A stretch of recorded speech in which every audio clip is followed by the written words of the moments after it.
New York City landlords actually could soon be prohibited from looking into the history of prospective tenants. So this week, the City Council will hold public hearings on a controversial new bill that would actually stop criminal background checks on new tenants.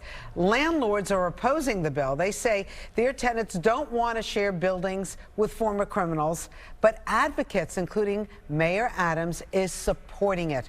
Joining us this morning, Brooklyn City Councilwoman Ina Vernikoff. Nice to have you back. You are against this bill. Correct. Okay. You want the background checks? We need the background checks. Okay. And Stanley Richards with the Fortune Society, you are for the bill because you think that it's about time. That's right. Okay, so how does this work exactly, Councilwoman? Because NYC is exempt from the bill? Yeah, so the bill actually, right now, as it stands, well, it hasn't passed yet, but the bill they're proposing right now has several exemptions. One of them is a sex offender registry. So if somebody is a registered sex offender in New York State, they would be allowed to check that and discriminate against those. However, if it's out of state, if someone's out of state, that's not exempt. And also two-family homes and one-room apartments are also exempt, except that the landlords have to actually occupy the apartments in order to be exempt. Stanley, this sounds a little confusing, and it sounds like there's too many caveats. It's really simple. I think what Councilwoman Vernikoff just said is landlords can check the sex offender registry and discriminate. What the Fair Chance for Housing bill does is stops landlords from discriminating. We have over 750,000 people in New York City with criminal convictions, 11% of our population. There is no evidence that shows a criminal conviction determines whether someone will pay their rent, someone will be a good neighbor, and whether communities will be safe.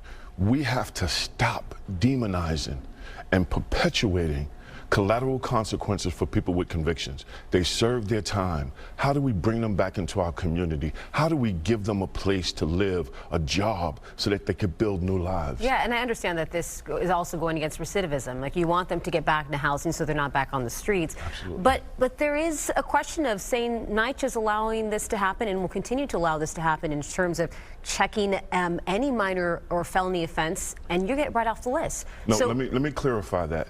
What landlords can do by federal law, if they receive federal funding like NYC, they have a couple of exclusions. One is lifetime sex offender registry. So if you're on the lifetime sex offender registry, you're not eligible for public housing. Two, if you have been convicted of producing methamphetamine on public housing property, those are the bans. And what we are saying with the Fair Chance for Housing is an opportunity for New York to lead this country and how we bring people back from incarceration after they paid their dues and help them reintegrate into society. We have over 35 million children in the United States who have a parent who is incarcerated. Yeah. We are talking about generational isolation and generational consequences. We need to stop it. We can be better than that. Ina, let me ask you about this, though, because there are situations where a parent, single parent, may have been convicted of a crime 5 years prior with a kid, and it's hard for them to get housing. Like, how do you manage and cope with that? How do you talk to that parent saying, we're going to give you a fair chance? And I think we have to understand that this is not the conversation. This bill is not about giving second chances. It's about completely eliminating the landlord's or property owner's right to even check and see what kind of a criminal background does this person have. So we can actually have a murderer and someone in current criminal proceedings moving in next door, and nobody will know about it. The landlord won't know about it, the tenant won't know about it, and just, the appearance of passing a bill like that, people already don't feel safe in our city, and they're gonna feel even more unsafe.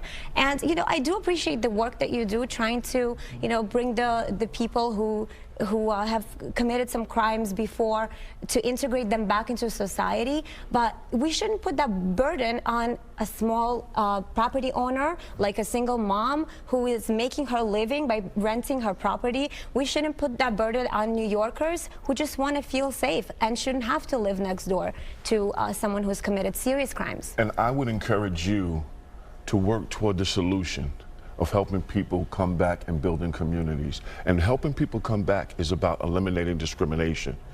The National Institute of Justice funded a project by the American Bar Association that looked at the country, and they found 38,000 statutory barriers for people with convictions, including employment, housing, voting rights, and access to benefits. In this country, when is enough enough? You know what's curious? When do we stop getting judged by the worst moment in our lives? I None agree. of us want to be Everybody like that. wants a second chance or a third chance, or how many chances it is until you get back on your feet again and find the right road. But Stanley, to me, what's curious is that NYCHA, where most likely somebody who's coming out of prison is going to go to NYCHA housing, and they're exempt from this. They're not. They have caveats The same that caveats the small that's private in the fair landlord chance. does not have. Because the state registry, the sex offender registry, only applies to New York State. And If somebody's anybody from who out comes of into state, this state that's on a sex offender registry is required to register. So the New York State Sex Offender Registry will capture anybody who's living here.